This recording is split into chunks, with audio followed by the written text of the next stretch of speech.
What up, gamers? Welcome back to another Destiny 2 video, where today we will be looking into an old Charged with Light mod that has now become viable due to the recent changes made in this season of The Chosen. This mod is called Argent Ordnance, and it sits within any armor mod slot with a solar energy tied to it. It does cost a pretty penny on energy at 5, but as you'll see, it is well worth adding to your build if utilizing rockets in any activity. So what change has now made this mod viable when it was not in the past? Well, as most of you know, rocket launchers haven't been viable since year 1 of Destiny 2, at least from a PvE perspective. After year 1, rockets just didn't deal enough damage to be completely viable within most activities given all the more optimal choices. But in Season of the Chosen, with rockets getting a major buff, they have now become a viable option in a majority of your activities if you so choose to utilize one, especially with the new perk being added to the rocket rolls, which substantially increases blast damage. Well, I'm here today to showcase just how this perk plus the Argent Ordnance mod can further expand upon any rocket's damage, which will be another useful alternative to all the other buffs for damage that we have in Destiny 2. So without further ado, let's get into it. In today's testing, we're going to be utilizing the new Code Duello rocket from the seasonal weapons list, since it's one of the best legendary rockets in the game currently. And 2, it rolls with every perk we need for testing in today's video. But before we get into it, let's cover the Argent Ordnance mod and figure out exactly what it does. Argent Ordnance states, while charged with light, readying or firing a rocket launcher grants it increased damage and reload speed.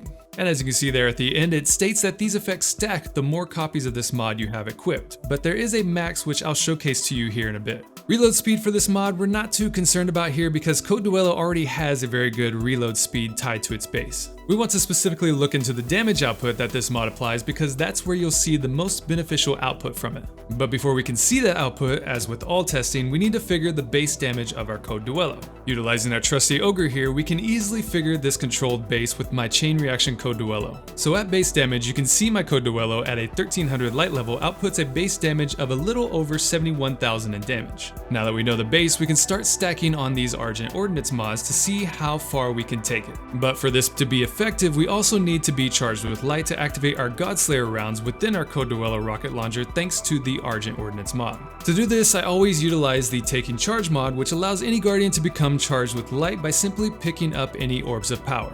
So once you have this charge of light, you can start seeing the results of each stack of the Argent Ordnance mod.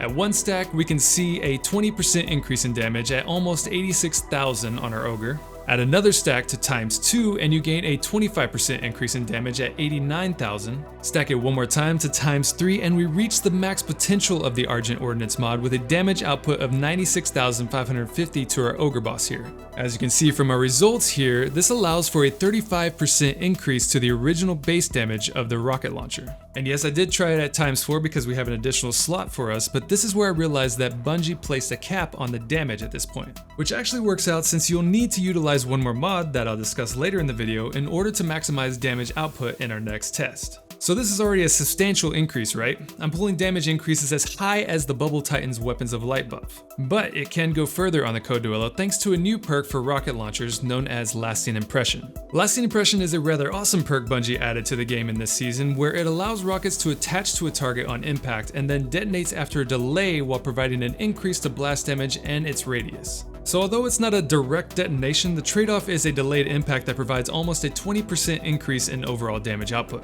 In testing, I found that Lasting Impression allowed for a 19.45% increase in damage compared to our original chain reaction Code Duello rocket we utilized in the first test.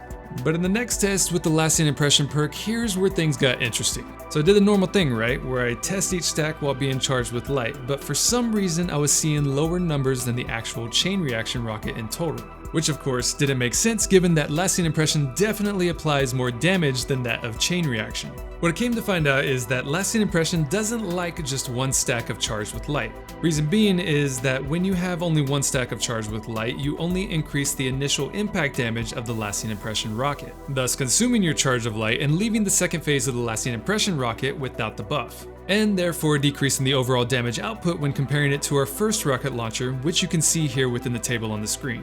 For a Lasting Impression rocket to work properly, you have to have at least 2 stacks of charge with light to gain the full potential of your Godslayer rounds. This way, one stack buffs the first initial impact and the second buff grants a damage increase to the delayed detonation of your rocket. Crazy shit, right? Not sure if Bungie intended it to be this way, but that's how it currently works. So if you plan on utilizing a full rocket build with the Argent Ordnance mod stacked on to ×3 for a max potential, then you'll also want to include a mod called Supercharged. This will grant you 2 additional stacks of charge with light for up to a max of 5 stacks, which will help in the scheme of things in ensuring that you always have full stacks when firing your Godslayer rounds at your targets. Oh, and just a heads up, shoot for an impact casing roll for any rocket launcher you acquire. Impact casing is a mag perk on rocket launchers that grants increased damage on direct hits to your target. After testing, this is a 10% increase in impact damage. It's not much, but you'll never know when you'll need that little bit of extra impact damage. So now that you know the damage increase with these stacks of Argent Ordnance, there's a number of ways to utilize this setup.